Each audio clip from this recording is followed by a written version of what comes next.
Olá! Agora você vai conhecer a independência dos Estados Unidos da América.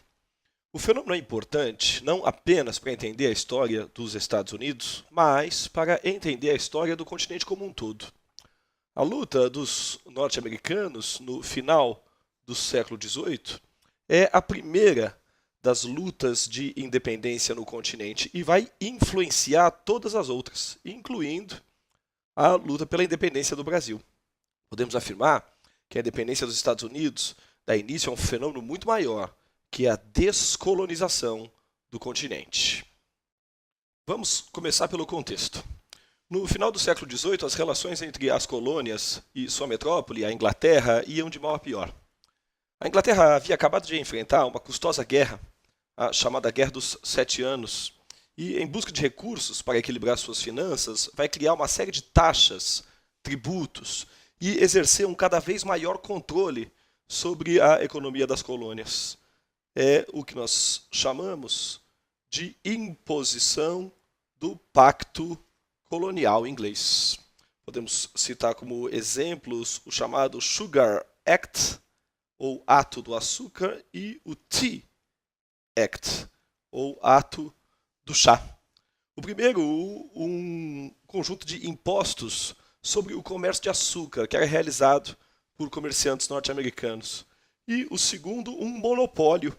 Dentro da lógica do mercantilismo monopolista, a Inglaterra buscava aí controlar as principais atividades, os principais produtos comercializados nas colônias.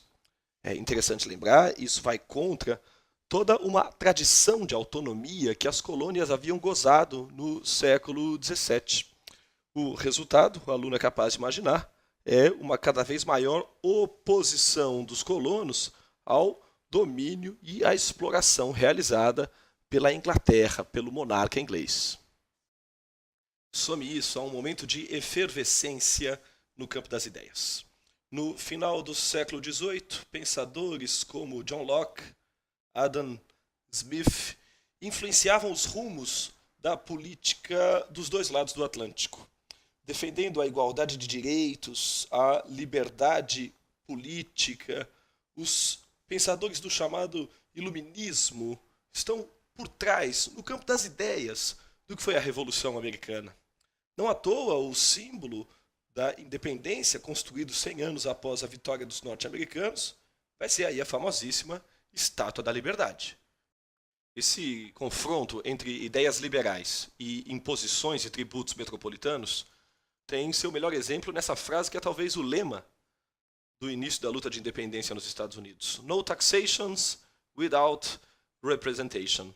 Os colonos se recusavam a aceitar as taxas e tributos, o Tea Act, o Sugar Act e outros, impostos pela Inglaterra, se não tivessem representação. Queriam eles lugar no parlamento inglês. O rei e o parlamento da Inglaterra recusam-se a atender às reivindicações dos colonos, o que leva à explosão de um conjunto de revoltas no território americano. A mais famosa, sem sombra de dúvidas, a chamada Revolta do Chá de Boston, ou The Boston Tea Party, onde, como você é capaz de perceber na imagem, norte-americanos, alegadamente e ridiculamente fantasiados de indígenas, vão jogar uma carga de chá inglês no mar em protesto contra os monopólios, contra o Tea Act. A repressão inglesa às revoltas leva a uma escalada de conflitos. O que eram revoltas de independência se transformam em uma guerra. Nesta guerra, os colonos têm o apoio dos velhos inimigos da Inglaterra. Navios, canhões, soldados, franceses e espanhóis estarão aí também lutando pela independência e principalmente contra a metrópole inglesa. Nesta guerra, cabe destacar, soldados vão representar quase todos os setores da população norte-americana. Soldados brancos, soldados negros e indígenas fizeram parte da luta de independência norte-americana, mas o comando do processo de independência caberá à elite colonial. Figuras como George Washington, Benjamin Franklin, Thomas Jefferson representavam a elite, os indivíduos mais abastados da colônia. E isso é muito importante, pois são eles que vão governar o futuro país. E isso vai ser muito importante para entender o perfil do novo país.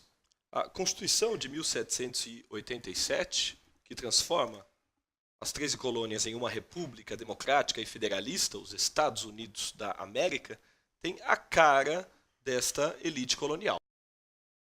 Em nome da liberdade, da igualdade e da elite, fica definido que o país é uma república, ou seja, o governo não do rei, mas do povo, que busca o bem público, o bem comum. Este bem comum seria buscado através da participação dos cidadãos. O país seria uma democracia. Note que neste momento são cidadãos os homens brancos que possuem renda o suficiente para participar das eleições que eram censitárias. Ficam de fora os indígenas, os negros que permanecem em escravidão, as mulheres e os mais pobres.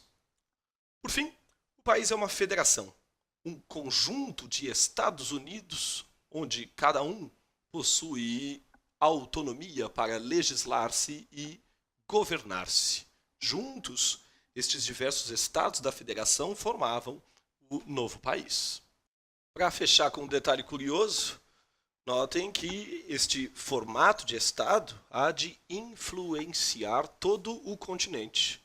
Nós mesmos, brasileiros, criamos em 1889 uma República Democrática e Federalista, os Estados Unidos do Brasil. Durante alguns dias, inclusive, seguindo a sugestão de Rui Barbosa, tivemos esta curiosa bandeira aqui. Faça os exercícios e até!